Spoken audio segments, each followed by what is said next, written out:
બોલ શ્રી વલ્લભાધીશ કી જય. ચિંતા સંતાન હંતારો યત પાદા ગુજરેણવ સ્વીયાનાંતા નિજાચાર્યાન પ્રણમામિ મુહુર્મુહુ યદનુગ્રહતો જંતુ સર્વ દુઃખાતિ ગોપવે તમહં સર્વદા વંદે શ્રીમદ વલ્લભ નંદનમ અજ્ઞાનતિમિરાન્ધસ્ય જ્ઞાનાંજન શલાકયા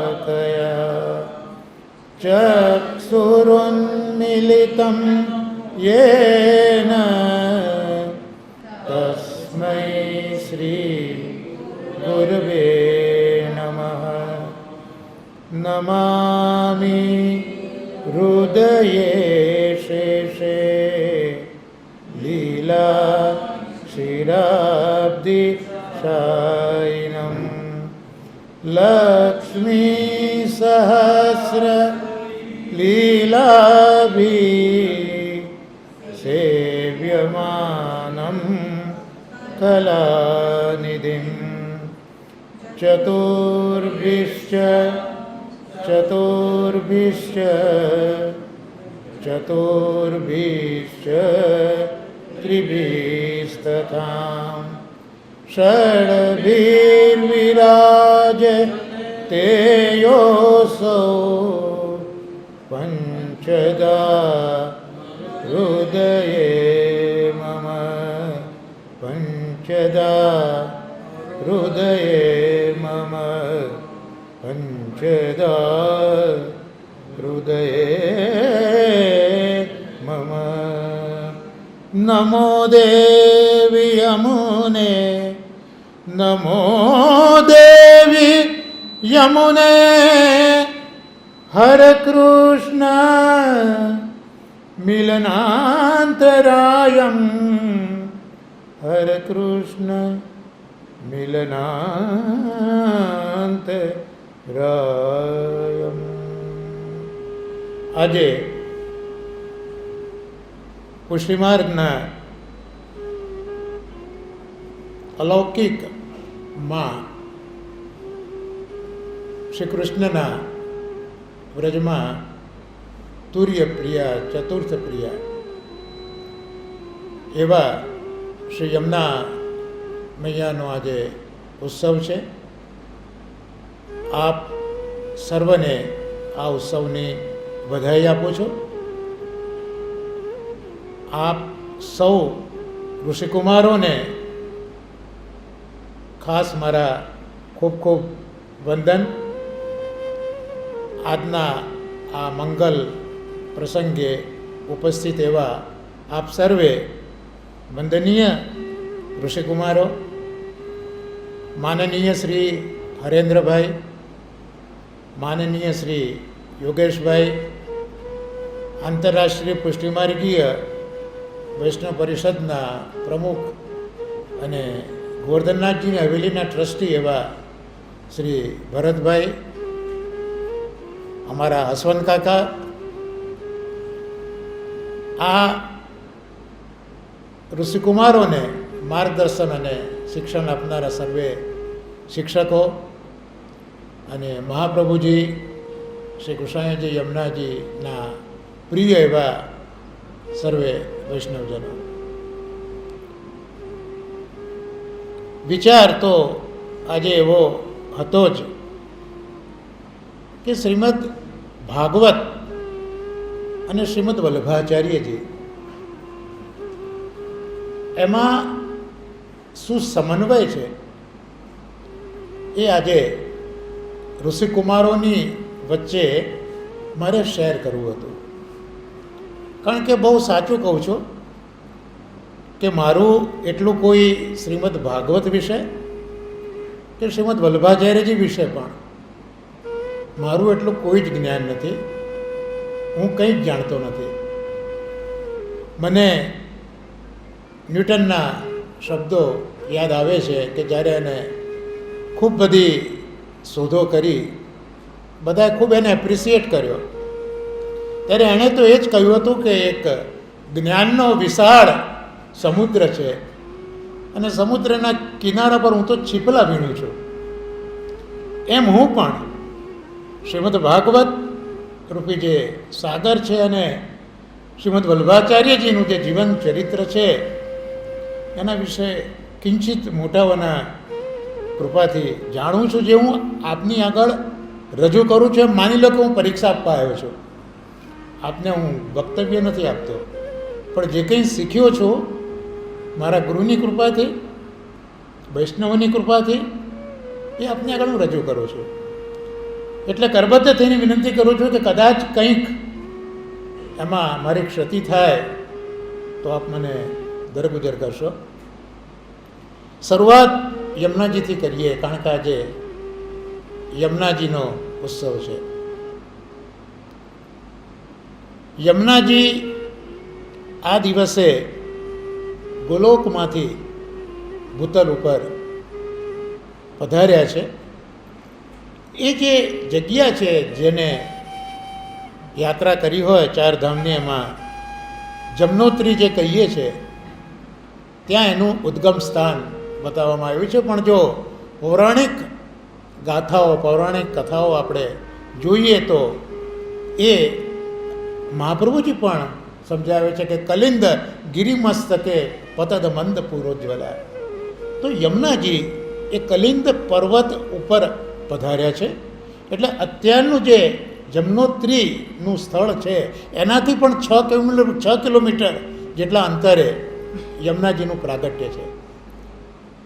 પુરાણોમાં એવો ઉલ્લેખ મળે છે કે આ જે હિમાલયની માળાઓ છે, પર્વતમાળાઓ છે, એ એક સમયમાં બંદરપુચ્છ તરીકે ઓળખાતી હતી.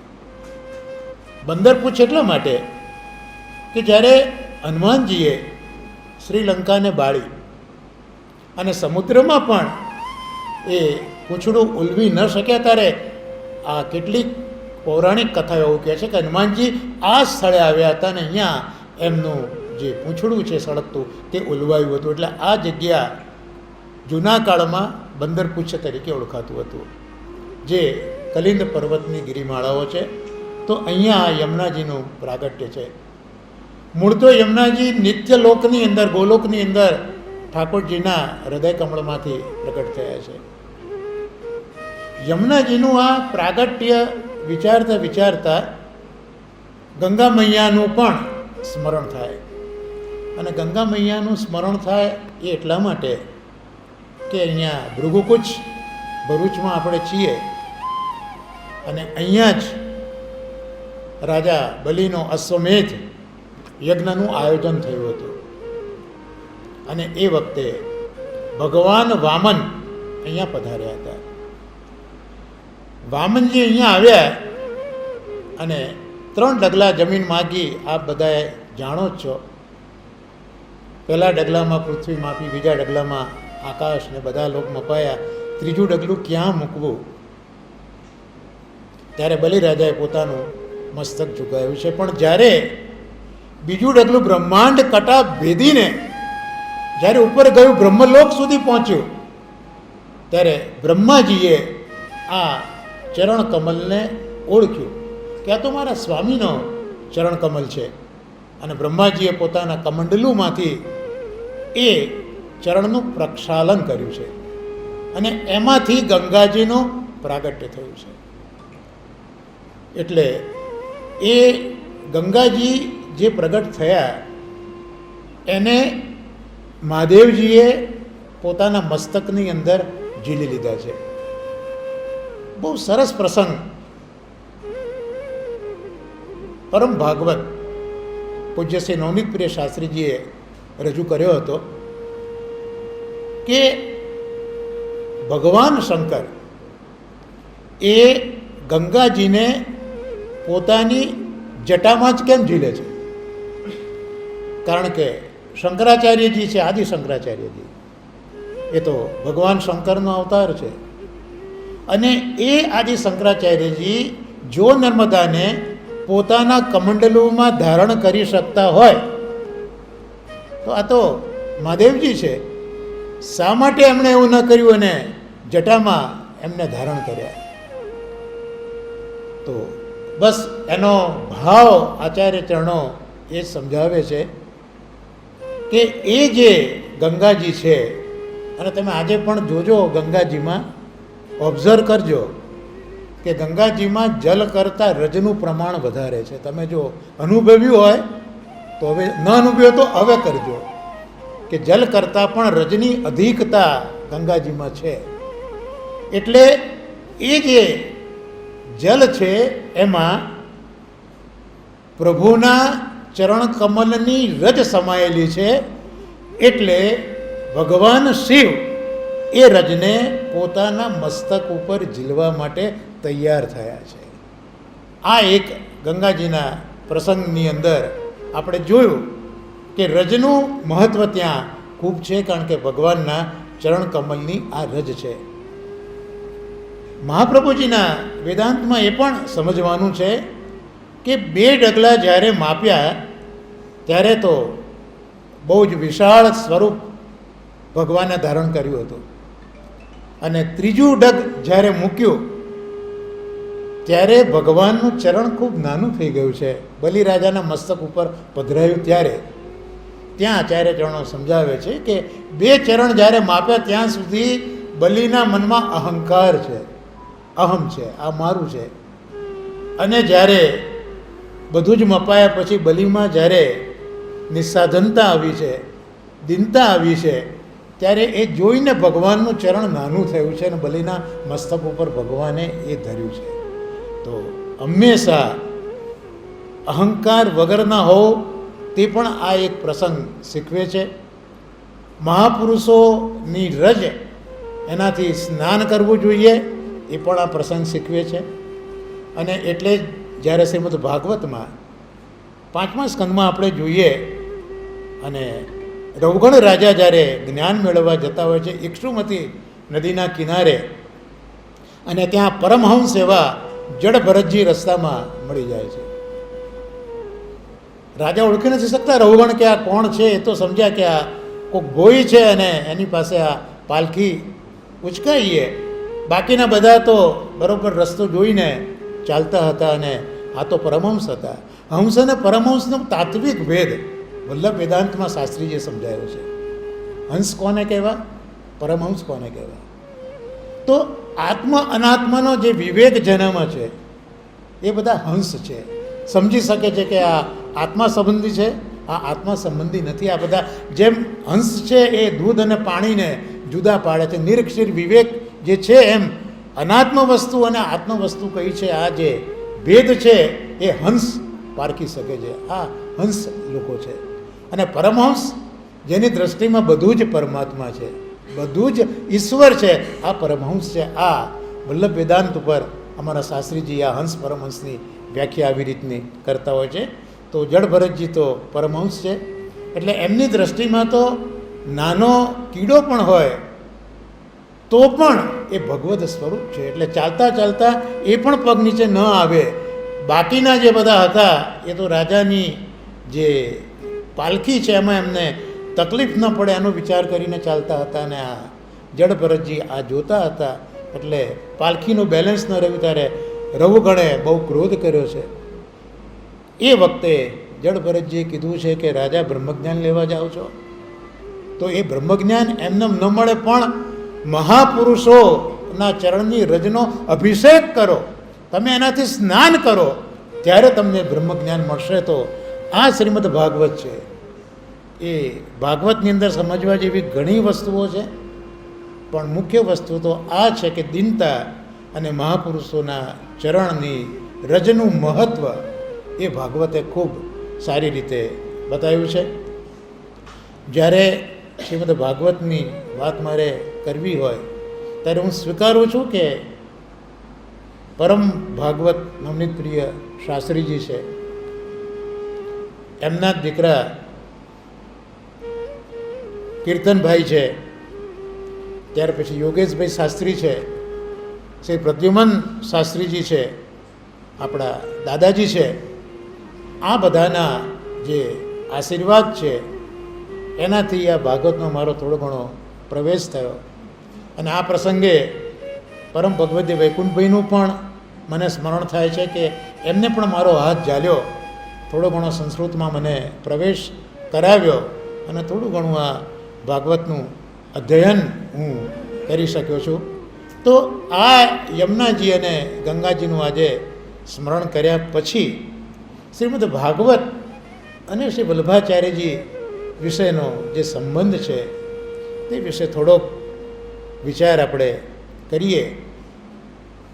યમુનાજીનું સ્મરણ જ્યારે કર્યું ત્યારે મહાપ્રભુજીએ પણ યમુનાષ્ટકમમાં પ્રકટ મંદ રેણુત કટામ, તો જેમ ગંગાજીમાં રેણુ વિશેષ છે, એટલે ગંગાજીમાં રેણુ વિશેષ છે એનું કારણ આપણે આગળ જોયું કે ભગવાન જ્યારે વિરાટ સ્વરૂપમાં લે છે ત્યારે ચરણ એટલા બધા વિરાટ થયા છે, એટલે એના સ્પર્શથી ગંગાજીમાં રેણુનો પ્રભાવ વધારે છે. એવી રીતે યમુનાજીમાં પણ પ્રગટ મંદ રેણુત કટામ, યમુનાજીમાં પણ જલ કરતાં રજની મહત્તા ખૂબ છે અને પ્રમાણકમ ખૂબ વધારે છે. ત્યાં પણ વલ્લભ વેદાંત એ સમજાવે છે કે આ જે યમુનાજી છે એ સામાન્ય નદી નથી. જેમ સમુદ્રનું જળ સુકાયું, વરાળ બન્યું, વરસાદ પડ્યો અને નદીઓ બની, એવું જળ યમુનાજીનું માત્ર નથી. પણ દસમ સ્કંદમાં આપણે જોઈએ છે કે ભગવાને જ્યારે રાસ કર્યો તો એ રાસ કર્યા પછી એટલે સ્થળ ઉપર રાસ કર્યો અને એ પછી ઠાકોરજીએ બ્રજ ભક્તો સાથે યમુનાજીના જલની અંદર પણ ક્રીડા કરી છે. એટલે સ્થળની ક્રીડા વખતે જે શ્રમ જલ હતું, જે પરસેવો હતો, આપણી દેશી ભાષામાં કહીએ તો શ્રમ જલ જે હતું એ બધું જ આ યમુનાજીના જળની અંદર મળેલું છે. એટલે આ યમુનાજીના જળનો પ્રભાવ છે. એટલે યમુનાજીમાં સ્નાન કરતાં નૂતન દેહની પ્રાપ્તિ થાય છે, કારણ કે એ જલનો સંબંધ ઠાકોરજી અને વ્રજ ભક્તો સાથે છે. આ જલની વાત થઈ. પણ સ્થળમાં તો લીલા કરેલી જ છે, ઉઘાડા ચરણે જ કરી હોય વ્રજમાં તો. અને જે રાસમંડળ છે એ રાસમંડળ એક રાસમંડળ નથી. ભાગવતમાં ઉલ્લેખ છે કે અનેક રાસમંડળો હતા, અનેક ગોપીજનો હતા. એટલે અનેક ગોપીજનો, અનેક કૃષ્ણ, અનેક મંડળો. તો એમના ચરણમાં જે રજ લાગી એ જ રજ જ્યારે જલ ક્રીડા કરી ત્યારે એમાં પ્રવેશી માટે યમુનાજીમાં પણ જલ કરતાં રજની અધિકતા છે. આ શ્રીમદ ભાગવતની અંદર જે સૂક્ષ્મ તત્વો પુષ્ટિમાર્ગ સંબંધી છે એ થોડા ઘણા હું રજૂ કરું છું. સવાલ છે કે શ્રીમદ ભાગવત અને શ્રીમદ વલ્લભાચાર્યજી, તો શા માટે શ્રીમદ? શા માટે માત્ર શ્રી ભાગવત નહીં? શા માટે માત્ર શ્રી વલ્લભાચાર્યજી નહીં? શ્રીમદ કેમ? તો શ્રીમદ એટલે જ શોભાવાળું, શ્રીમદ એટલે લક્ષ્મી, શ્રીમદ એટલે સુંદર. પણ અહીંયા જે શોભા છે શ્રીમદ ભાગવતની કે શ્રી વલ્લભાચાર્યજીની, એ શોભા સ્વતઃ શોભા છે. કોઈ અલંકારો બીજા નથી એને શોભાવવા માટે, પણ વસ્તુતઃ શ્રીમદ ભાગવત પોતે જ શોભારૂપ છે. કારણ કે શ્રીમદ ભાગવત એ ભગવાનનું નામાત્મક સ્વરૂપ છે. એટલે જ્યારે શ્રીમદ ભાગવત એ ભગવાનનું નામાત્મક સ્વરૂપ છે, એટલે શ્રીમદ ભાગવતની શોભા એ ભગવાન છે. એટલે વસ્તુતઃ સ્વરૂપથી જે શ્રી કૃષ્ણ છે એ જ નામ સ્વરૂપે, શાસ્ત્ર સ્વરૂપે શ્રીમદ ભાગવત રૂપે બિરાજે છે. માટે વસ્તુતઃ શ્રીમદ ભાગવત એ કૃષ્ણ હોવાથી શ્રીમદ છે, માટે શ્રીમદ ભાગવત. અને શ્રીમદ વલ્લભાચાર્યજીને શ્રીમદ આપણે કહીએ ત્યારે આપશ્રીના પુત્ર શ્રી ગુસાઈજી મહારાજે આ વલ્ભાચાર્યજીના સ્વરૂપને સમજાયું છે કે શ્રીમદ ભાગવત પ્રતિપદ મણિવર ભાવાંશુ ભૂષિતા મૂર્તિ શ્રી વલ્લભા વિધાન સ્તનોતુ નિજ દાસસ્ય સૌભાગ્યમ. એટલે જે શ્રીમદ ભાગવત છે એના પ્રતિપદ દરેકે દરેક પદ એ જ શ્રી વલ્લભે ધારણ કરેલા છે. એટલે શ્રી વલ્લભના જે અલંકાર છે, વલ્લભની જે શોભા છે, એ જે અલંકારો છે એ શ્રીમદ ભાગવતના પ્રત્યેક પદ છે, જે બધા મણિવર છે, શ્રેષ્ઠ મણિ છે, અને એમાંથી જે કિરણો નીકળે છે ભાવના, એનાથી આ વલ્લભની શોભા છે. એટલે વસ્તુતઃ શ્રી વલ્લભ પણ વસ્તુતઃ કૃષ્ણ એવ. માટે શ્રીમદ ભાગવત અને માટે શ્રીમદ વલ્ભાચાર્યજી. આ ભાગવત એ કૃષ્ણને ઓળખાવે છે. આ શ્રીમદ ભાગવત એ કૃષ્ણની તરફ લઈ જાય છે. આ શ્રીમદ ભાગવત એ કૃષ્ણમાં પ્રેમ કરાવે છે. અને એ શ્રીમદ ભાગવત એને શ્રી વલ્ભાચાર્યજી કઈ દ્રષ્ટિએ જુએ છે એ રજૂ કરવાનો મારો ખૂબ નમ્ર પ્રયત્ન છે. આમ તો એવું કહેવાય છે કે શ્રીમદ ભાગવત ઉપર આશરે 72 મીમાંસાઓ, જેને આપણે ટીકાઓ કહીએ, તે વિદ્યમાન છે. અને એમાં શ્રી વલ્ભાચાર્યજી છે, એ વલ્ભાચાર્યજીની વિશેષતા એ છે કે વલ્ભાચાર્યજીને શ્રીમદ ભાગવત માટે ખૂબ જ પ્રેમ છે. અને એટલે જ જ્યારે વલ્ભાચાર્યજીના જીવન ચરિત્રને આપણે જોઈએ તો 1-2 પ્રસંગો બહુ જ ગૌર કરવા જેવા છે. કે દક્ષિણમાં કૃષ્ણદેવરાયની સભા છે અને ત્યાં શાસ્ત્ર ચર્ચા ચાલી રહી છે. તો શાસ્ત્ર ચર્ચાની અંદર આપ બધા તો ઋષિકુમારો જાણો છો કે શાસ્ત્ર ચર્ચા કરવી હોય તો સામાન્ય રીતે વેદનું જ્ઞાન હોવું જોઈએ, બ્રહ્મસૂત્રોનું જ્ઞાન હોવું જોઈએ, શ્રીમદ ભગવદ્ ગીતાનું જ્ઞાન હોવું જોઈએ. તો આ જે 3 શાસ્ત્રો છે એને વેદાંતની ભાષામાં પ્રમાણ કહે છે, અથવા તો પ્રસ્થાન કહેવામાં આવે છે. પ્રમા એટલે ભગવત સંબંધી જ્ઞાન, અને પ્રમા જ્યાંથી તમને મળે એનું નામ પ્રમાણ કહેવાય. તો આ 3 શાસ્ત્રોને પ્રમાણ ગ્રંથો કહે છે. એટલે વલ્ભાચાર્યજી જ્યારે કૃષ્ણદેવરાયની સભામાં પહોંચ્યા એ વખતે આ 3 શાસ્ત્રોના આધારે ચર્ચાઓ ચાલતી હતી.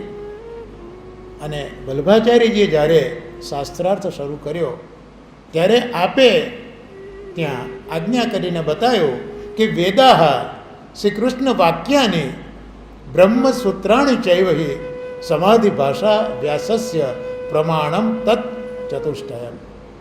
તો આચાર્યચરણોએ પોતાના સર્વનિર્ણય ગ્રંથમાં પણ આ વસ્તુ બતાવી છે કે મારી દ્રષ્ટિમાં વેદાંતમાં 4 પ્રમાણો છે.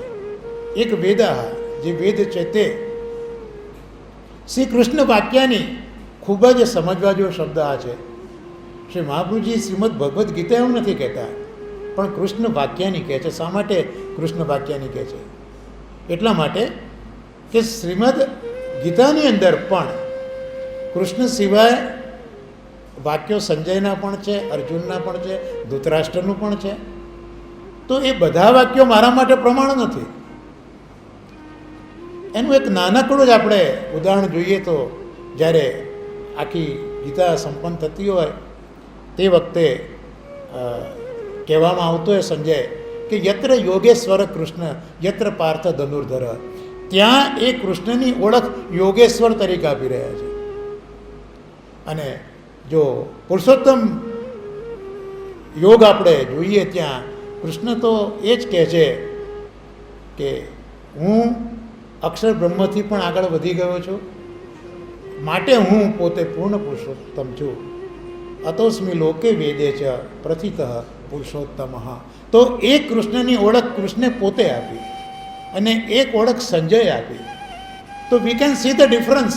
એટલે મહાપ્રભુજી કહે છે કે કૃષ્ણ વાક્યાની, બધાના વાક્યો નહીં, ગીતામાં પણ કૃષ્ણ વાક્યાની આ બીજું પ્રમાણ છે. ત્રીજું બ્રહ્મસૂત્રાણી એ પણ વ્યાસ મહર્ષિજીએ જ લખ્યું છે. વેદોમાં જે કંઈ શંકા થઈ તે ન સમજાય ત્યારે વ્યાસ મહર્ષિજીએ આ બ્રહ્મસૂત્રો લખેલા છે. અને આચાર્યચરણો એની પર અણુભાષ્ય લખ્યું છે. અને ચોથું કયું? સમાધિ ભાષા વ્યાસસ્ય પ્રમાણમ તત્ ચતુષ્ટયમ.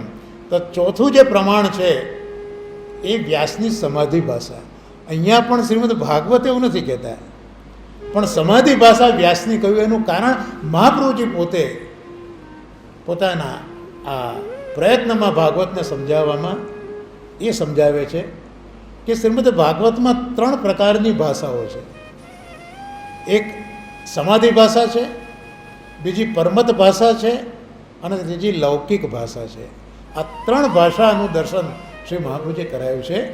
એટલે સમાધિ ભાષા એટલે વ્યાસજીને જે સમાધિમાં દર્શન થયું તેનું નામ સમાધિ ભાષા. બીજી મતાંતર ભાષા એટલે અન્ય લોકોએ કંઈક કહ્યું હોય અને રજૂઆત સુખદેવજીએ કરી હોય તે અન્ય ભાષા, મતાંતર ભાષા. અને ત્રીજી લૌકિક ભાષા એટલે લૌકિક પ્રકારના વર્ણો દસમ સ્કંદમાં જ્યારે બધા ભેગા થાય છે, ગ્રહણને બધું થયું છે અને ત્યાં બધા જે ભેગા થઈને જે વર્ણન કર્યું છે ત્યાં આખી લૌકિક ભાષા મહાપ્રભુજી સમજાવે છે. તો અહીંયા જે પરમત ભાષા છે એ કોકે જોયેલી કે કોકે કરેલી વાત છે, પણ મહાપ્રભુજી કહે છે કે વ્યાસજીએ જે સમાધિમાં દર્શન કર્યું તે જ દર્શન સાચું છે. એટલે શ્રીમદ ભાગવતમાં પણ બધું જ ગ્રાહ્ય કે સ્વીકાર્ય નથી. માત્ર જે સમાધિ ભાષા એટલે વ્યાસે સમાધિમાં જે દર્શન કર્યું એ જ સ્વીકાર્ય છે. જો પરમત ભાષા એ પણ આ સમાધિ ભાષાને સપોર્ટ કરતી હોય તો જ આચાર્ય ચરણ કહે છે કે સ્વીકાર્ય છે, નહીં તો એ પણ ગ્રાહ્ય નથી. એટલે મહાપ્રભુજી બહુ સૂક્ષ્મ વિચાર કરીને આ 4 પ્રમાણો મૂકીને આ રીતે એક ભાગવતનું મહાત્મ્ય જે અત્યાર સુધી ભૂતલ ઉપર એટલું બધું ગ્રાહ્ય અને સ્વીકાર્ય નહોતું, એ મહાપ્રભુજીએ આ ભાગવતને આટલો બધો આદર આપ્યો છે. આવો જ એક પ્રસંગ બન્યો છે જગન્નાથપુરીમાં. શ્રી આચાર્ય ચરણોએ 3 વખત પૃથ્વી પરિક્રમા કરી છે. ઉઘાડાચરણે કરી છે. જગન્નાથપુરીમાં જ્યારે આચાર્ય ચરણ પધારે છે એ વખતે જગન્નાથપુરીના જે રાજા છે એ રાજાએ પોતાની સભાની અંદર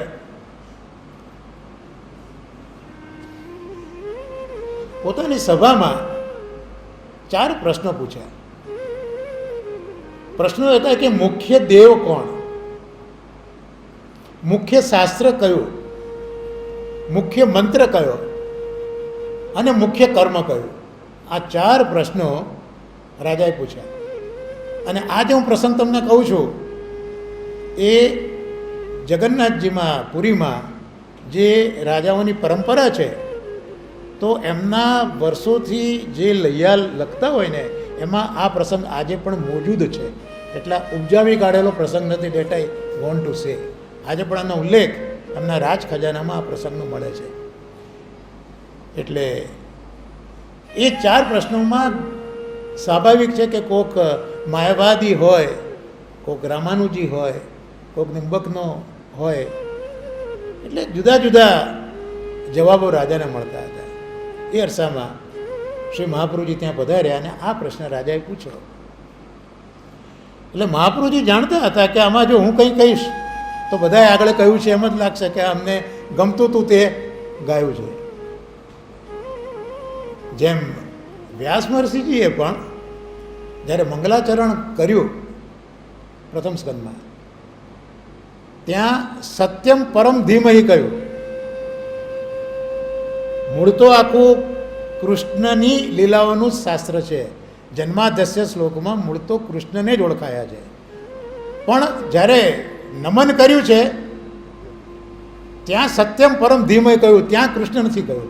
મહાપ્રભુજી સમજાવે છે કે એટલા માટે વ્યાસજી કૃષ્ણ નથી કહેતા કે એમ કોક કહી શકે કે આ વ્યાસને ગમતું હતું એ ગમતાને ગાયા, એમ ગમતાને ગાયા, પણ એવું નથી. પણ કૃષ્ણ એ મહાન છે જ, એની આ લીલા છે. એમ અહીંયા મહાપ્રભુજી પણ વિચારે છે કે જો હું કહીશ તો એવું લાગશે કે આ એમને ગમતું હતું ને એમને આ ગાયું છે. એટલે મહાપ્રભુજી કીધું કે રાજા આપણે એવું ન કરીએ કે એક કાગળ લઈએ, એક કલમ લઈએ અને એક સહીનો ખડીયો લઈએ અને આપણે જગન્નાથજીની આગળ જ મૂકી દઈએ અને પ્રશ્ન પૂછીએ કે ભાઈ મુખ્ય શાસ્ત્ર કયું, મુખ્ય દેવ કયો, મુખ્ય કર્મ કયું અને મુખ્ય મંત્ર કયો, આપણે મૂકી દઈએ. બધા પંડિતો કે ના વાત તો બરાબર છે, આમાં બહુ ક્લેશનો સવાલ નહીં આવે. એટલે આ 4 પ્રશ્નો રાજાએ લખ્યા, ભગવાન જગન્નાથજીની આગળ પધરાવ્યા, બારણા બંધ કર્યા. થોડી વાર થઈને બારણું ખુલ્યું. બારણું ખુલ્યું તેમાં જવાબ હતો. જવાબ એવો હતો કે એકમ શાસ્ત્રમ દેવકી પુત્ર ગીતમ, એકો દેવો દેવકી પુત્ર એવ, મંત્ર અપી એક તસ્ય નામાની યાની, કર્મ અપી એક તસ્ય દેવસ્ય સેવા. એવું કહ્યું જગન્નાથજીએ કે એકમ શાસ્ત્રમ દેવકી પુત્ર ગીતમ. શાસ્ત્ર તો એક જ છે, ઘણા શાસ્ત્રો છે, પણ એક જ શાસ્ત્ર છે, દેવકી પુત્ર ગીતમ. દેવકીજીના પુત્રએ જે ગીતાનું ગાન કર્યું છે, અને ભાગવત છે એ પણ કૃષ્ણની જ ગાયેલી છે, એ પણ ગીતા જ છે. તો એ જે છે એ એક શાસ્ત્ર છે, એકમ શાસ્ત્રમ દેવકી પુત્ર ગીતમ, એકો દેવો દેવકી પુત્ર એવ. જે વ્યાસ મહર્ષિજી જન્માધ્યસ્યની અંદર જે કૃષ્ણને ઓળખાવે છે એ જ માત્ર એક દેવ છે, પરાત્પર પુરુષોત્તમ. જે શ્રીમદ ભગવદ્ ગીતામાં પ્રભુએ કહ્યું, કૃષ્ણે કહ્યું કે ક્ષરને અક્ષરથી પણ હું જુદો છું, એ પુરુષ તો કોઈ અન્ય જ છે અને હું પુરુષોત્તમ ઓળખાવું છું, એ જ શ્રીમદ ભાગવતના અંદર વ્યાસ મહર્ષિજીએ ગાયા છે. એટલે એક જ દેવ છે. મંત્ર અપી એક તસ્ય નામાની યાની, મંત્ર પણ એ જે દેવના નામો છે તે. અને શ્રીમદ ભાગવત એ તો કૃષ્ણની લીલા છે, એટલે એમાં જે લીલા સંબંધી નામો છે એ શ્રીમદ ભાગવતમાં બિરાજે છે. અને કર્મ અપી એક તસ્ય દેવસ્ય સેવા, અને આવો આ દેવ છે એ દેવની સેવા એ જ કર્તવ્ય છે. એટલે શ્રી મહાપ્રભુજી પોતાના વેદાંતમાં બહુ સ્પષ્ટ સમજાવે છે કે apart from caste creed, apart from any nation, apart from any religion, જે કંઈ છે બધા પ્રભુના જ બનાવેલા છે. અને કૃષ્ણ છે એ અંશી છે, અને આપણે બધા અંશ છીએ. આ વલ્લભ વેદાંતની વાત કરું છું. તો અંશ તરીકે જીવનું કર્તવ્ય એ માત્ર અંશીની સેવા જ છે. આ બીજું કોઈ કર્તવ્ય સંભવી શકતું નથી. આ વલ્લભ વેદાંતનો એક ડિંડિમ ઘોષ છે. એટલે અમારા પુષ્ટિમાર્ગની અંદર પણ બધી જ સેવા અમે કરતા હોઈએ, જનસેવા બધું જ કરીએ, પણ મુખ્ય છે તસ્ય દેવસ્ય સેવા. એ જે કૃષ્ણની સેવા છે એ કૃષ્ણની સેવાને અમે હંમેશા મોટી ગણી છે, કારણ કે એ શ્રીમદ ભાગવત અમને શીખવાડે છે. એટલે મહાપ્રભુજીએ પણ જે પોતાનો આ સંપ્રદાય સ્થાપિત કર્યો છે એ શ્રીમદ ભાગવતમાંથી લીધો છે. એટલે અમારા અષ્ટસખાઓએ ગાયું છે કે શ્રી ભાગવત સુધા નિધિ મથકે અપનો પંથ પ્રકટ જનાયો. શ્રીમદ ભાગવત રૂપી સુધાનો જે અમૃત છે એનું મથન કર્યું છે, અને એમાંથી આ અમારો પુષ્ટિમાર્ગ એ પ્રગટ થયેલો છે. કારણ કે આ પુષ્ટિમાર્ગનું આચરણ જો કોઈએ કર્યું હોય તો એ ગોપીજનોએ કર્યું છે, વ્રજભક્તોએ કર્યું છે.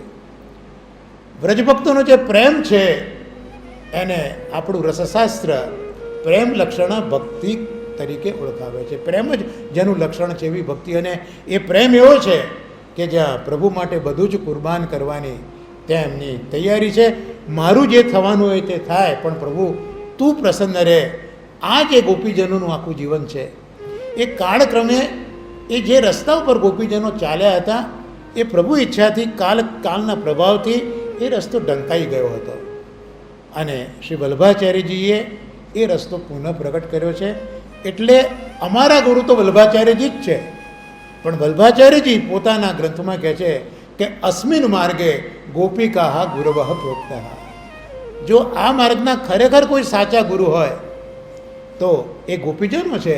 અને ગોપીજનોનું મહાત્મ્ય તો રસખાનજીએ ગાયું છે. એમને જે ભગવાનને લાડ લડાયા છે, અને આટલો મોટો જગદીશ જે આખી દુનિયાને નચાવે છે, એ ગોપીજનો જે નચાવે છે, રસખાનજી આ દર્શન કર્યું છે. અને કહ્યું છે કે શેષ મહેશ ગણેશ સુરેશ દિનેશ જાકો નિરંતર ગાવે. શેષ મહેશ ગણેશ સુરેશ દિનેશ જાકો નિરંતર ગાવે, જાકો વેદ અખંડ અવેદ બતાવે. નારદ સે સુખ વ્યાસ રટે પછી હારે, તો પાર ન પાવે તાહે આહિર કી છોહરિયા, તાહે આહિર કી છોહરિયા. છછિયા પર છાછ પે નાચ નચાવે, છછિયા પર છાછ પે નાચ નચાવે, છછિયા પર છાછ પે નાચ. તો આ કૃષ્ણ, આ એની સેવા કરનારા બ્રજ ભક્તો અને મહાપ્રભુજીએ આ શ્રીમદ ભાગવતમાંથી આ જ પથ પ્રગટ કર્યો છે. મહાપ્રભુજી પોતે પણ સમજાવે છે કે શા માટે હું અહીંયા આવ્યો છું. નિત્ય લીલામાંથી મહાપ્રભુજી અહીંયા પધાર્યા, ત્યાં આપ કહે છે કે જે ભાગવતના છે, ગુડાર્થમ પ્રગટી કરોમી બહુધા વ્યાસસ્ય વિષ્ણુ પ્રિય. શ્રી મહાપ્રભુજીને શ્રીમદ ભાગવતમાં એટલો બધો પ્રેમ છે કે ભાગવત ઉપર એમને 7 અર્થો પ્રગટ કર્યા છે. અને આ 7 અર્થો એમના પોતાના તર્કના નથી, આપશ્રીના તર્કના નથી, પણ એ હતા જ ઓલરેડી. પણ જેમ આ પુષ્ટિ માર્ગ, આ પ્રેમરક્ષણ ભક્તિનો માર્ગ કાલ પ્રભાવમાં તિરોહિત થયો હતો, એવી રીતે આ જે અર્થો ભાગવતના ગૂઢ અર્થો છે એ પણ તિરોહિત ભગવદ ઈચ્છાથી થયા હતા. અને ભગવાનની ઈચ્છા હતી અને પુનઃ પ્રગટ કરવાની, અને એ પ્રભુએ આજ્ઞા આપી છે કે જે કંઈ મારી લીલાનો પ્રકાર છે, જે અત્યારના તિરોહિત થયો છે, એ આપ પ્રગટ કરો વલ્લભ.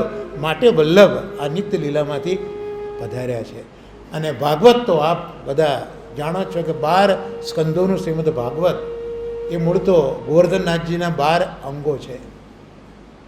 વેદે કહ્યું છે કે દ્વાદશ અંગ ભાઈ પુરુષ, 12 અંગવાળા પુરુષ છે. અને આ પુરુષ એટલે ગોવર્ધનનાથજી અર્થાત કૃષ્ણ, એ 12 અંગવાળા છે. એટલે જે 12 સ્કંદો ભાગવતના છે એ ઠાકોરજીના 12 અંગો છે. એટલે વસ્તુતઃ શ્રી ગોવર્ધનનાથજી જ એ શ્રીમદ ભાગવત સ્વરૂપે બિરાજે છે. તો આ 12 સ્કંદો છે. એ 12 સ્કંદોની અંદર 50 પ્રકરણો છે. 50 પ્રકરણોમાં 335 અધ્યાયો છે. અને 335 અધ્યાયોમાં 18,000 શ્લોકો છે. અને 18,000 શ્લોકોમાં 5,76,000 અક્ષરો છે. તો આટલું આ વિશાળ ભાગવત છે. એમ કહેવાય કે જ્ઞાનનો અવધિ એ શ્રીમદ ભાગવત. ભાગવત જેને આત્મસાત થયું છે એનાથી મોટો જ્ઞાની ભૂતલ પર કોઈ હોઈ ન શકે. અને આવા આ ભાગવત સાગરને શ્રી મહાપ્રભુજીએ જે પહેલાં 7 અર્થો હતા તે 7 અર્થોમાં પુનઃ સમાજની સમક્ષ મૂકી દીધો. આ જે 7 અર્થો છે એ પણ જો આપણે અત્યારના મનથી વિચારી લઈએ કે ભાગવત આપણી પાસે બિરાજી રહ્યું છે, તો સમગ્ર ભાગવત એક શાસ્ત્ર છે. તો એ જ્યારે આપણે શાસ્ત્ર બિરાજ્યું છે તો સૌથી પહેલો અર્થ પ્રગટ કર્યો શાસ્ત્રાર્થ. એ તમે શાસ્ત્ર ખોલો એટલે એમાં સ્કંદો શરૂ થાય. એટલે બીજો અર્થ આવ્યો સ્કંદાર્થ. સ્કંદોમાં તમે આગળ વધો એટલે એમાં પ્રકરણો આવે, એટલે થયો પ્રકરણાર્થ. પ્રકરણમાં આગળ વધો એટલે બધા અધ્યાયો આવે, એટલે આવે અધ્યાયાર્થ. અધ્યાયને આગળ વાંચો એટલે એમાં શ્લોકો આવે, માટે આવે શ્લોકાર્થ. એ જે શ્લોકો છે એમાં શબ્દો આવે, માટે શબ્દાર્થ. અને શબ્દો અક્ષર ન બન્યા, માટે આવે અક્ષરાર્થ. તો આમ એક સમગ્ર શાસ્ત્રથી લઈને એક અક્ષર સુધીનો વિચાર શ્રી મહાપ્રભુજીએ કર્યો છે. તો આ 7 અર્થો પૈકી જે પ્રથમ 4 અર્થો આપણે જોયા, શાસ્ત્રાર્થ, સ્કંદાર્થ, પ્રકરણાર્થ અને અધ્યાર્થ, આ 4 અર્થોનો સમન્વય શ્રી મહાપ્રભુજીએ તત્વાર્થ દીપ નિબંધની અંદર કર્યો. અને બાકીના જે 3 અર્થો હતા, શ્લોકાર્થ, શબ્દાર્થ અને અક્ષરાર્થ, એનો સમન્વય સુબોધિનીજીમાં કર્યો. આ સુબોધિનીજી એ મહાનુભાવ કહે છે કે સાક્ષાત શ્રી વલ્લભાચાર્યજીનું એક સ્વરૂપ જ સુબોધિનીજી છે. એટલે ઘણા મહાનુભાવો સુબોધિનીજીને શ્રી સુબોધિનીજી નહીં કહેતા, શ્રીમતી સુબોધિની તરીકે પણ ઉલ્લેખ કરે છે. કારણ કે એમનો ભાવ એ છે કે આ સ્વરૂપે શ્રી મહાપ્રભુજી બિરાજે છે. એટલે જ અમારા સંપ્રદાયમાં જે હરિરાય ચરણો થયા એ મહાપ્રભુજીના સ્વરૂપને સમજાવે છે કે શ્રી ભાગવત ભાવાર્થ વિભાવાર્થ અવતારિત સ્વામી સંતોષ હેતુ શ્રી વલ્લભ શરણમ મમ.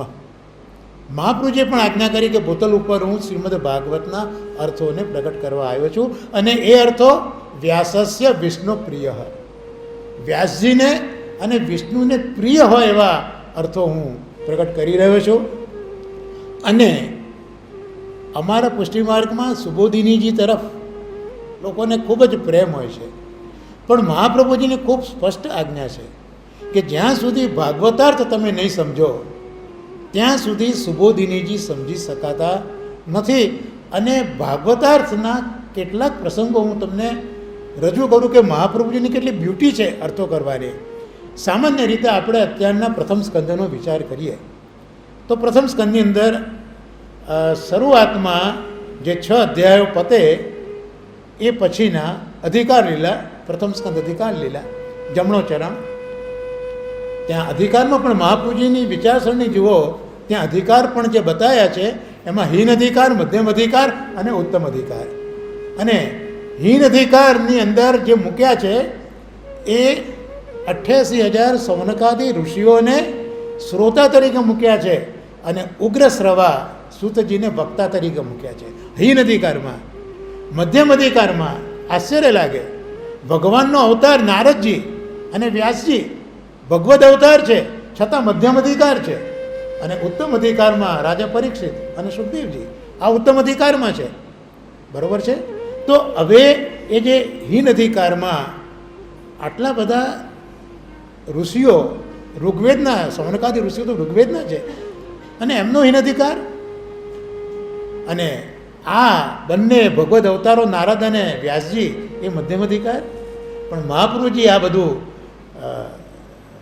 તત્વતાર્થ નિબંધમાં સમજાવે છે કે ભાગવતમાં અધિકાર એ બાહ્ય નથી, સત્તા, સંપત્તિ, સંતતિ, એનાથી એ બાહ્ય અધિકાર ભાગવતમાં માન્ય નથી, પણ અંતઃકરણનો અધિકાર એ બહુ જુદો છે. એટલે મહાપ્રભુજી સમજાવે છે કે જેટલો વૈરાગ્ય વધારે એટલો અધિકાર પણ વધારે.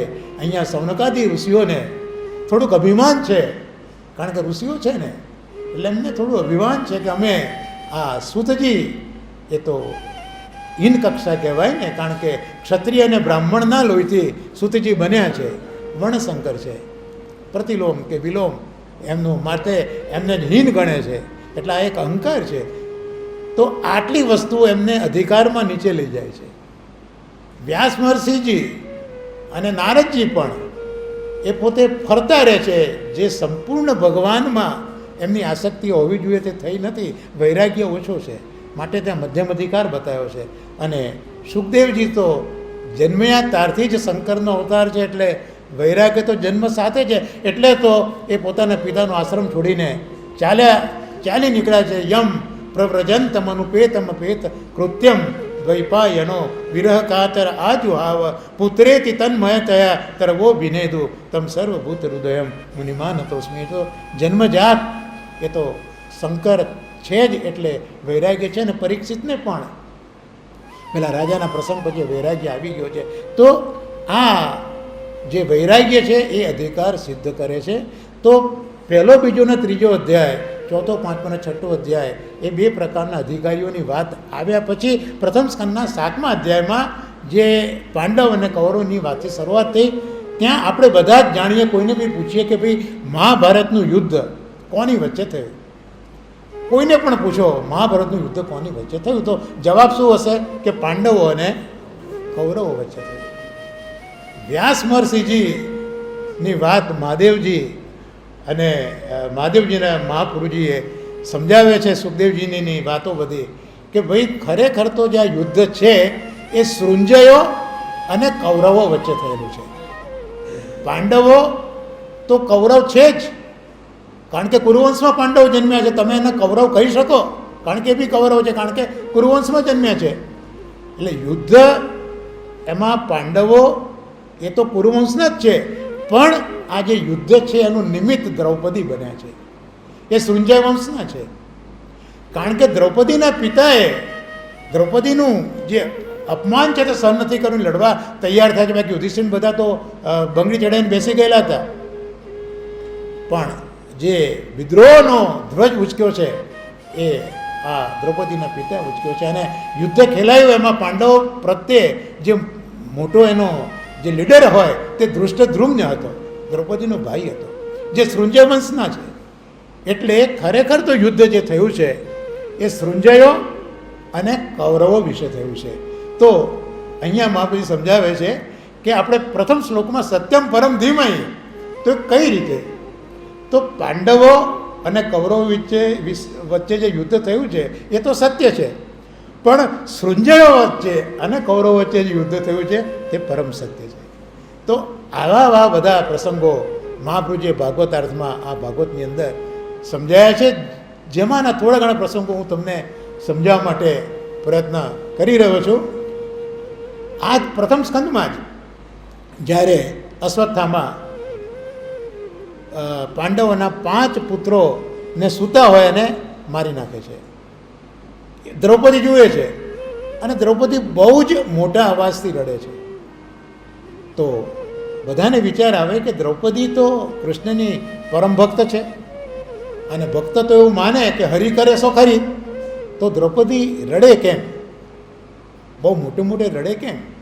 એટલે સામાન્ય સ્તર ઉપર વિચારીએ કે ભાઈ માનો એક દીકરો જો મર્યો હોય, મૃત્યુ પામ્યો હોય અને એને કેટલું કલ્પાંત થાય, તો આ તો 5 દીકરા એનો ગુમાવ્યા છે, તો કલ્પાંત કરે એમાં નવાઈ શું છે? મહાપ્રભુજી કહે છે કે આ વાત ખોટી છે, હું નથી માનતો. મહાપ્રભુજી એ સમજાવે છે કે જ્યારે આ ઘટના બની એ વખતે કૃષ્ણ અને અર્જુન એ દૂર શિબિરમાં હતા. હવે દ્રૌપદી એ વિચારે છે કે આ 5 છોકરા તો મર્યા, પણ બ્રાહ્મણના હાથે મર્યા, એટલે શાસ્ત્ર પ્રમાણે એમની અધોગતિ થાય, ઉર્ધ્વગતિ ન થાય. તો હવે એમને અધોગતિમાંથી બચાવવા હોય તો પ્રયત્ન કોણ કરી શકે? માત્ર ને માત્ર કૃષ્ણ જ કરી શકે. પણ એ કૃષ્ણ નજીકમાં તો છે નહીં, એ તો બહુ દૂર છે. માટે દ્રૌપદી ઊંચા અવાજે રડ્યા, જેથી કૃષ્ણ સાંભળીને આવી અને એના છોકરાનો ઉદ્ધાર કરે. તો આવા રહસ્યો ભાગવતમાંથી શ્રી મહાપ્રભુજીએ પ્રગટ કર્યા છે.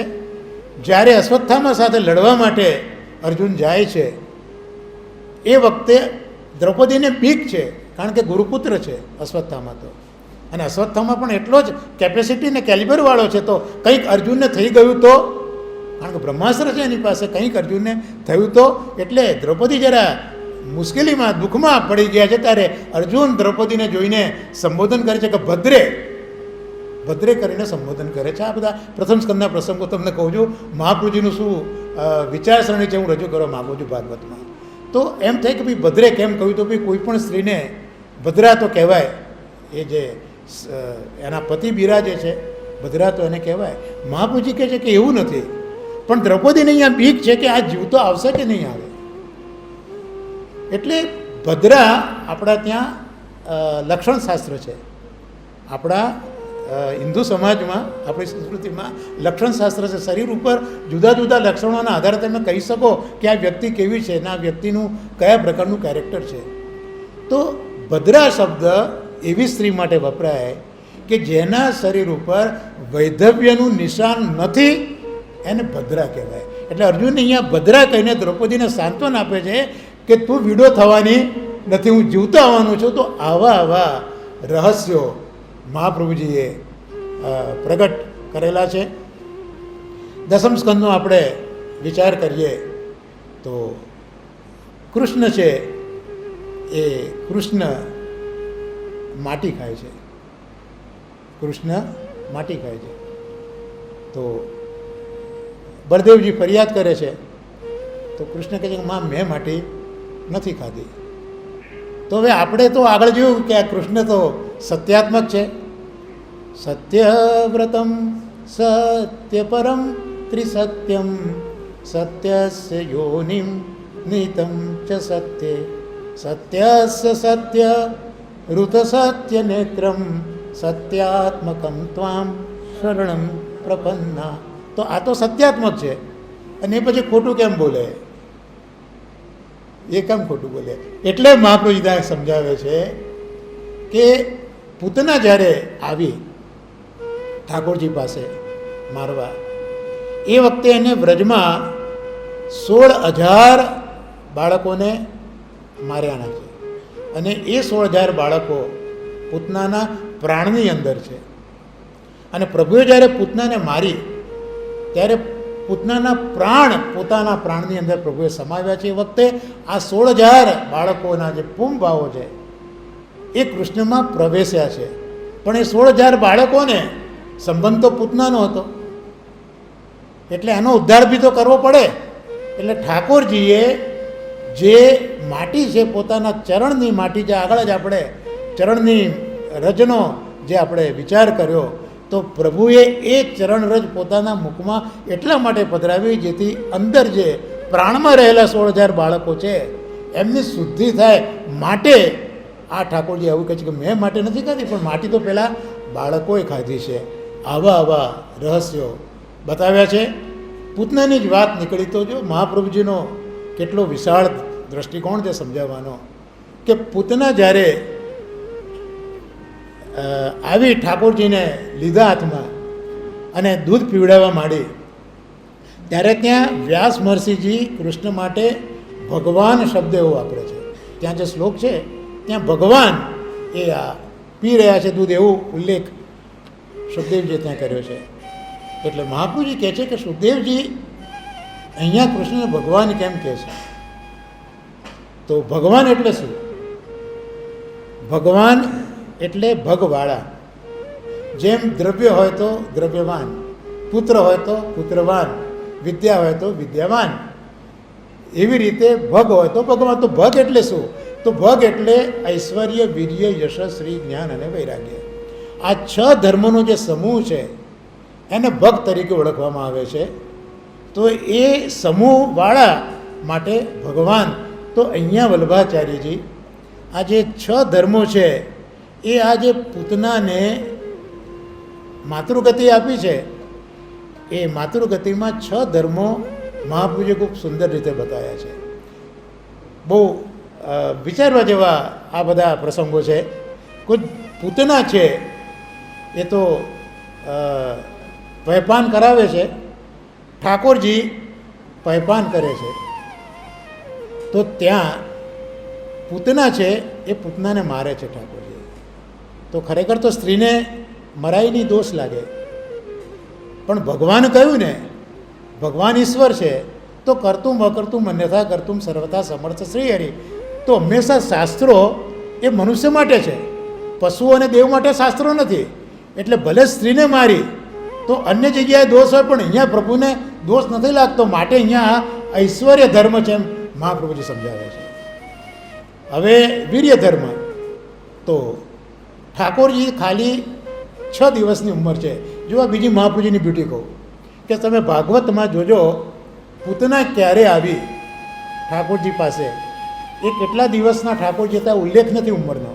ઠાકોરજી કેટલા દિવસના હતા પૂતના આવી એનો ઉલ્લેખ ભાગવતમાં નથી. મહાપ્રભુજીએ શોધી નાખ્યું કે પૂતના 6 દિવસે આવી છે. અને મહાપ્રભુજીનું લોજિક પણ સુંદર છે, કારણ કે રોહિણી નક્ષત્રમાં કૃષ્ણનું પ્રાગટ્ય છે, અને પૂતના આવી ત્યારે આશ્લેષા નક્ષત્ર છે અને 20 ઘટિકા છે. તો રોહિણી નક્ષત્રથી આશ્લેષ ઘટિકા, એટલે આ 6 દિવસનો મેળ મહાપ્રભુજીએ આ રીતના. This is the beauty of lord Vallabhacharyaji. એટલે મહાપ્રભુજી કહે છે કે આ 6 દિવસના કૃષ્ણ હતા. એટલે 6 દિવસના કૃષ્ણ અને પેલી 6 ગાઉની પૂતના, એને મારી માટે વીર્ય ધર્મ છે, ઐશ્વર્ય, વીર્ય, યશ. તો મારવા માટે કૃષ્ણે ખાલી 2 હાથ અને 2 ઓઠનો ઉપયોગ કર્યો છે. 2 હાથે જોરથી પૂતનાના સ્તનને દબાયા છે અને 2 હાથેથી એનું પાન કર્યું છે. તો આ જે છે એ ભગવાનનો યશ ધર્મ છે. કંઈ ભગવાનને મહેનત નથી કરવી પડી. શ્રી ધર્મ, તો આ કાલકૂટ ઝેર છે એ પીએ છે, છતાં પણ મોઢા પર એક લકીર એમને દુઃખની બતાવી નથી. શોભા તો એટલી ને એટલી જ છે. આ શ્રી ધર્મ, ઐશ્વર્ય, વીર્ય, યશ, શ્રી, જ્ઞાન. તો ઠાકોરજી જાણે છે કે આ પૂતના કોણ છે.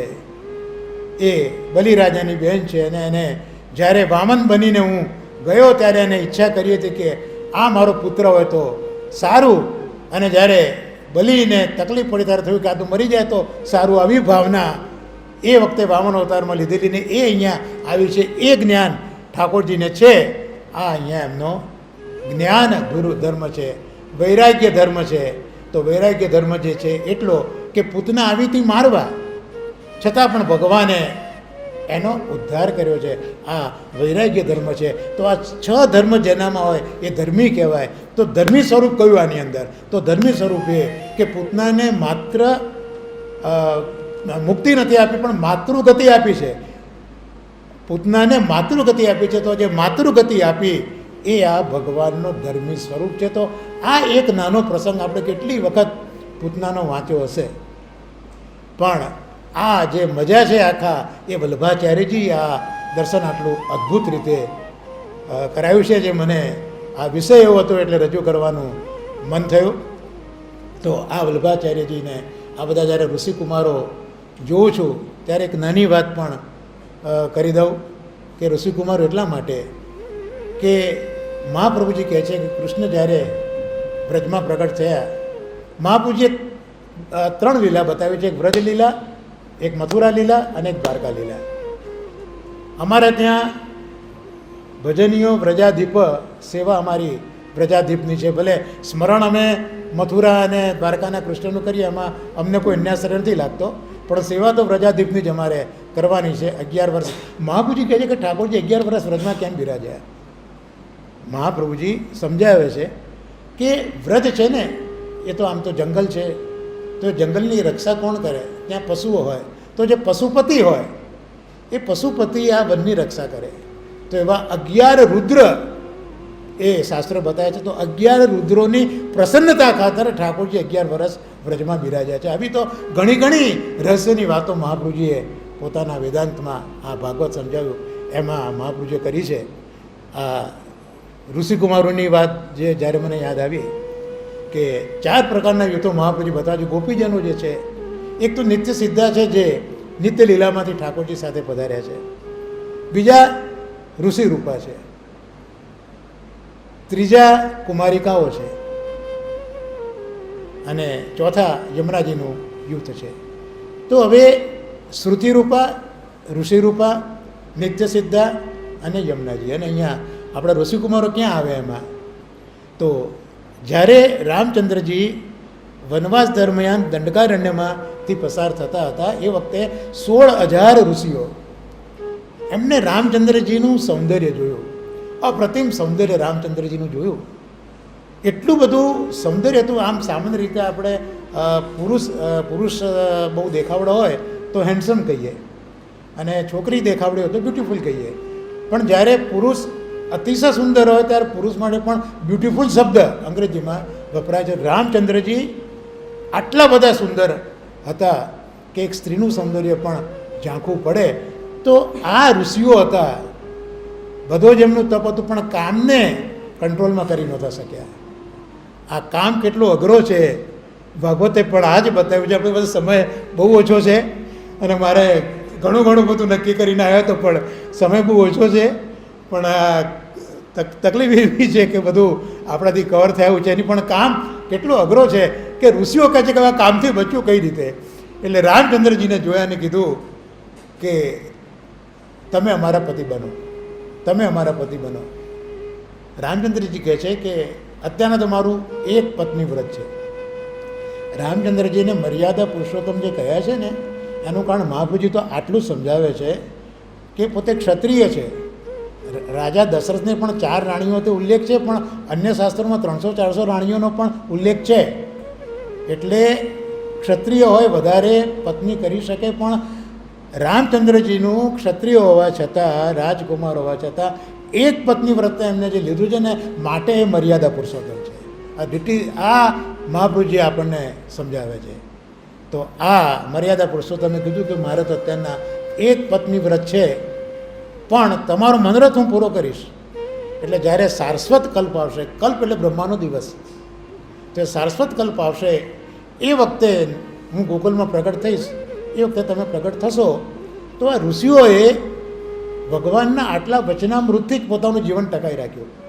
તવ કથામૃતમ તપ્ત જીવનમ કવિ બિરીડિતમ કલ્મષાપહમ, આ ગોપી ગીત કહે છે ને. તો એ ભગવાનના વચનામૃતોથી આ ઋષિઓ જીવ્યા છે. સારસ્વત કલ્પ સુધી રાહ જોઈ છે.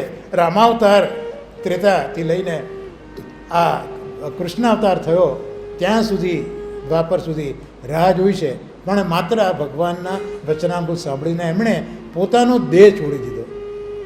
તો એ બધા આ ઋષિઓ જ હતા અને એમણે દેહ છોડ્યો અને ગૌડ દેશની અંદર એ જે યજ્ઞની વિધિ હતી એમાંથી એ પ્રગટ થયા અને પુંભાવ હતો એ છોડી દીધો. કારણ કે ઠાકોરજીની સેવા કરવી હોય તો હંમેશા સ્ત્રી ભાવ જોઈએ. મહાપ્રભુજીએ આ સમગ્ર પુષ્ટિ માર્ગ ભાગવતમાંથી જ લીધો છે. એટલે મહાપ્રભુજી અમને વૈષ્ણવને કહે કે તમે વૈષ્ણવી વેશ પહેરો, કમસે કમ ઠાકોરજીની સેવા કરતી વખતે તમે ધોતી બંડી પહેરવા જોઈએ. એટલા માટે કે આ માર્ગ છે એ માર્ગમાં સ્ત્રી ભાવ જોઈએ. ભલે પુરુષ દેહ છે પણ ભગવાનની સન્મુખ થાવ ત્યારે સ્ત્રી ભાવથી જ તમે થાવ. અને આ જે ધોતીને બંડી બધું પહેરીએ એ મૂળ તો સ્ત્રી ભાવને પ્રગટ કરનારો આ પહેરવેશ છે. તો સ્ત્રી ભાવ જે હતો દરેક વ્યક્તિમાં પુંભાવ ને સ્ત્રી ભાવ બંને હોય. આ ઋષિઓએ પુંભાવ છોડી દીધો અને સ્ત્રી ભાવ સાથે એ આ ગૌડ દેશની યજ્ઞવિધિમાંથી પ્રગટ થયા 16,000. અને નંદ બાબા એમને લઈને આવ્યા છે કે કંસને ત્યાં એ કર ભરવા જતા હતા એ વખતે રાજાને આપીશું એવા ભાવથી લઈને આવેલા. પણ આ તો પ્રભુએ અંગીકાર કરેલો છે એટલે એ પ્રસંગ જ ના આવ્યો કે કંસ પાસે આ 16,000 કુમારિકાઓ પહોંચી ન શકી. તો આ કુમારિકાઓ તો આ બધા જે ઋષિ કુમારો છો એ કોક વખતે આવી રીતે દંડકારણ્યમાં 16,000 ઋષિઓ હશો. ભગવાન રામચંદ્રજીને તમે જોયા હશે અને તમારો મનોરથ થયો હશે રામને પતિ તરીકે પ્રાપ્ત કરવાનો. અને રામના વચનથી તમે બધાએ આવી રીતે કૃષ્ણના પ્રાગટ્ય વખતે કુમારિકા તરીકે પ્રાગટ્ય કરીને વ્રજમાં આવ્યા હશો. તો એ બધા તમને આ જોઈને મને આખા એ કુમારિકા અને કૃષ્ણની લીલાનો પ્રસંગ યાદ આવ્યો. એટલે આપ બધા જ કુમારોને હું ખૂબ પ્રેમપૂર્વક ખૂબ વંદન કરું છું કે આ કૃષ્ણની લીલાનું સ્મરણ આ રીતે થયું. પણ એમને લાભ કઈ રીતે થયો તો એના માટે યમુનાજીનો આભાર આ બધા ઋષિકુમારોએ માનવો જોઈએ. કારણ કે રાસ છે એ તો બહુ મોટું ફળ છે. એના માટે અધિકાર જોઈએ. તો અધિકાર કઈ રીતે મળે તો આ જે ઋષિકુમારો જે કુમારિકા સ્વરૂપે આવેલા હતા એમણે કાત્યાયની વ્રત કર્યું. હેમંત મહિનો હતો, 5મી ઋતુ. કારણ કે 5મો પુરુષાર્થ એ આ ભક્તિ છે માટે હેમંત ઋતુ પસંદ કરી અને એમને અને માગસર મહિનો હતો. માસાના મૃગ શીર્ષોહમ આ બધું મહાપ્રભુજીએ બહુ સુંદર સમય બધું ક્યાં બધું ઇલોબરેટ બધાના હું તમારી પાસે કરવા છું કંઈ સમજાતું નથી. સમય બહુ ઓછો છે આપણી પાસે. તો એમણે આ કાત્યાયની વ્રત કર્યું અને મૂળ ઋષિઓ છે ને એટલે એમને કેટલો સુંદર શ્લોક શોધ્યો છે. કાત્યાયની મહાભાગે મહાયોગિની અધીશ્વરી નંદ ગોપ સુતમ દેવી પતિમ મે કુરુતે નમઃ. મહાપ્રભુજી કીધું છે કે આ કુમારિકાઓ કહે છે કે હે કૃષ્ણ તું જો નંદના ગોવાળિયાનો પુત્ર બની શકે તો અમારો પતિ કેમ ન બની શકે. આ આખો ભાવ મહાપ્રભુ સમજાવે છે. અને ઠાકોરજી પ્રસન્ન થયા છે. ચિરહરણ લીલા એ તો એમને અધિકાર. લોકો ચિરહરણ લીલાને સમજી નથી શક્યા. એ મારી પાસે સમય નથી અત્યારના સમજાવવાનો, મારો અધિકાર પણ નથી. પણ એ ચિરહરણ લીલા દ્વારા ઠાકોરજીએ આ કુમારિકાઓને રાસ માટેના સંસ્કાર કર્યા છે. જેમ તમે બધા ગાયત્રી બોલો છો તો સંસ્કાર બોલ્યા પછી ગાયત્રી બોલાય. કે જેમ અમે ઠાકોરજીની સેવા કરીએ છીએ તો અમે લોકો જ્યારે સમર્પણ કર્યું એ બ્રહ્મ સંબંધ તો અમે બોલીએ છીએ. એવી રીતે આ રાસ માટે પણ કુમારિકાઓનું આ એક સંસ્કાર છે. અને એ યમુનાજીના કિનારે થયું છે. એટલે યમુનાજીની પણ આ બધા ઋષિકુમારો પર ખૂબ ખૂબ કૃપા રહી છે.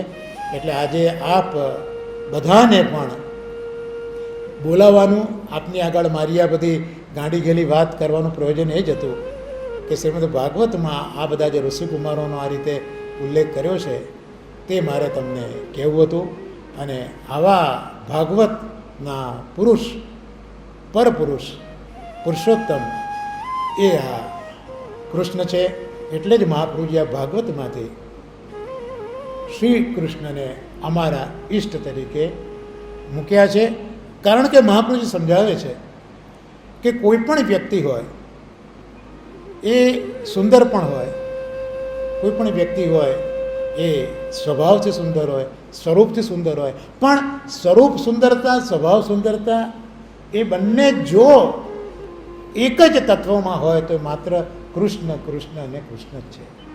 અને એનું પ્રમાણ આપું કે સુખદેવજી જ્યારે પોતાની માના ઉદરમાંથી નીકળ્યા 16 વર્ષ બાદ પછી એમને સંઘનો ભય લાગ્યો છે. અને સંઘના ભયથી યમ પ્રવ્રજંત કરીને એ ચાલી ગયા છે. પિતા બૂમ પાડે છે કે પુત્ર પુત્ર, કારણ કે ભાગવત જેવું ફળ આપવું છે, પણ સંગના ડરથી બહુ જ ડરે છે. અને ત્રીજા સ્કંદની અંદર કપિલ દેવજી પણ પોતાની માને આ જ કહે છે કે જે સંઘ છે એક અજર અમર એવો આ એક પાસ છે, માટે માં તું સંઘથી ડરજે. અને સુખદેવજી ભાગ્યા છે તો પિતા બોલાવે છે, નથી રોકાતા સુખદેવજી. એ સુખદેવજી ગુફામાં હતા, સમાધિ છૂટે છે અને વ્યાસ મહર્ષિજીના શિષ્યો ભાગવતના 2 શ્લોકો બોલતા બોલતા જાય છે. બરહ પીડમ નટવર વપુ કર્ણયો કર્ણિકારમ બિભ્રદ વાસ કનક કપિશમ વૈજયંતીમ ચ માલામ રંધ્રાન વેણો હૃદર સુદયા પૂરયન ગોપવૃંદૈર વૃંદારણ્યમ સ્વપદરમણમ પ્રાવિશદ ગીત કીર્તિ. તો અહીંયા કૃષ્ણ, પરાત્પર કૃષ્ણ જે છે, પર કૃષ્ણ છે, એના સૌંદર્યની સ્વરૂપનું સુંદરતા અહીંયા બતાવી છે. જેને માથે મુકુટ ધારણ કર્યો છે, નટવર જેવું વપુ ધારણ કર્યું છે, વનમાળા ધારણ કરી છે, અને ગોવાળીઓ એમની કીર્તિને ગાતા ગાતા આવ્યા છે. આવી સ્વરૂપની સુંદરતા આ શ્લોકમાં બતાવી. અને પછી બીજો શ્લોક સુખદેવજી સાંભળે છે. અહો બકીયમ સ્તનકાલકૂટમ જિગાંસયાપા યદપ્ય સાધ્વી લેભે ગતિમ ધાતૃચિતામ તતોન્યમ કંવા દયાલુમ શરણમ વ્રજેમ. તો જે પૂતના મારવા માટે આવે છે તેને માતૃગતિ આપી આવી સ્વભાવની સુંદરતા ક્યાં મળશે? તો સ્વરૂપની સુંદરતા અને સ્વભાવની સુંદરતા આ વિશ્વમાં એક અને એક જ તત્વમાં છે, અને એ તત્વ શ્રી કૃષ્ણ છે. અને માટે મહાપ્રભુજીએ અમને શ્રી કૃષ્ણને પધરાવી આપ્યા કે તમે એમની સેવા કરો. તો આવા આ કૃષ્ણ છે. તો એવા કૃષ્ણ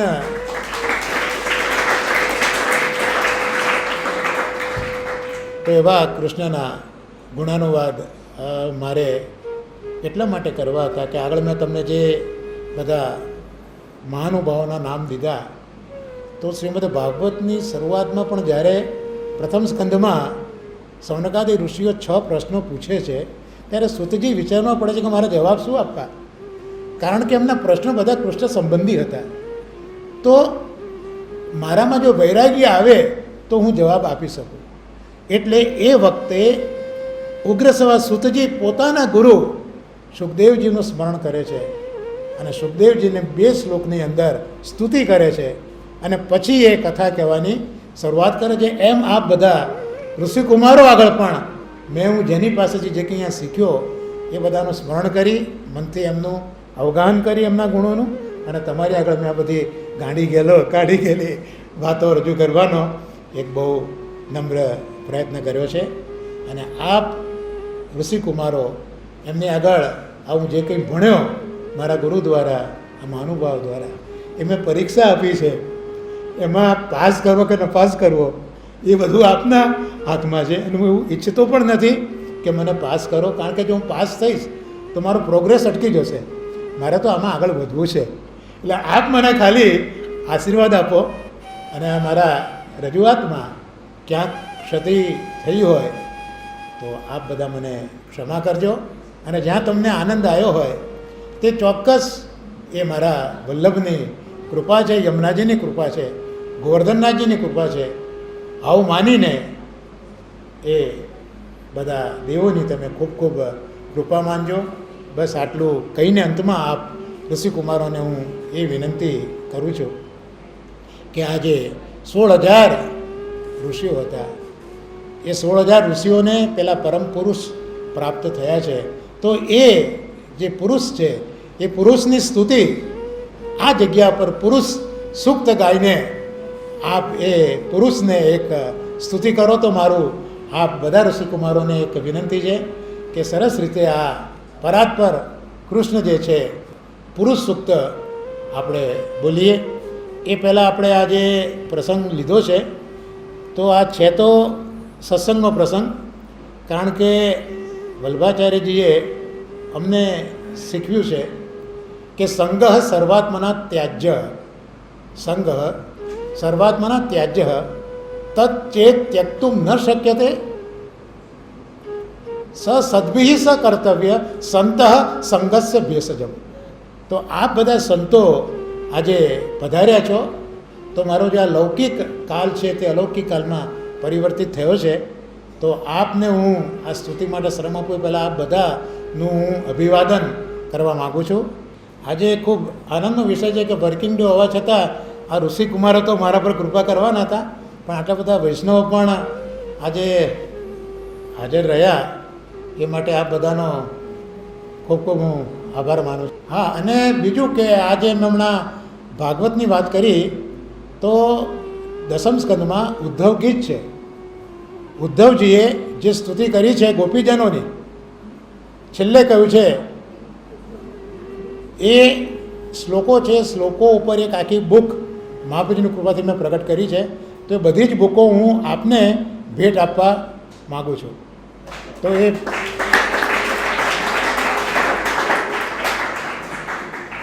ઉદ્ધવજીએ કહ્યું છે કે વંદે નંદ વ્રજ સ્ત્રીણામ પાદરેણુમભીક્ષ્ણસઃ યાસામ હરિ કથોદ્ગીતમ પુનાપી ભુવનત્રયમ. તો આવા ગોપીજનોની સ્તુતિના જે પુસ્તકો છે એ હું આ વૈષ્ણવને વિનંતી કરું કે એ પહેલાં ઋષિકુમારોને તમે માટી દેજો, પછી વધે તો આપણા વૈષ્ણવને આપજો, પણ પહેલાં બધા ઋષિકુમારોને આપો.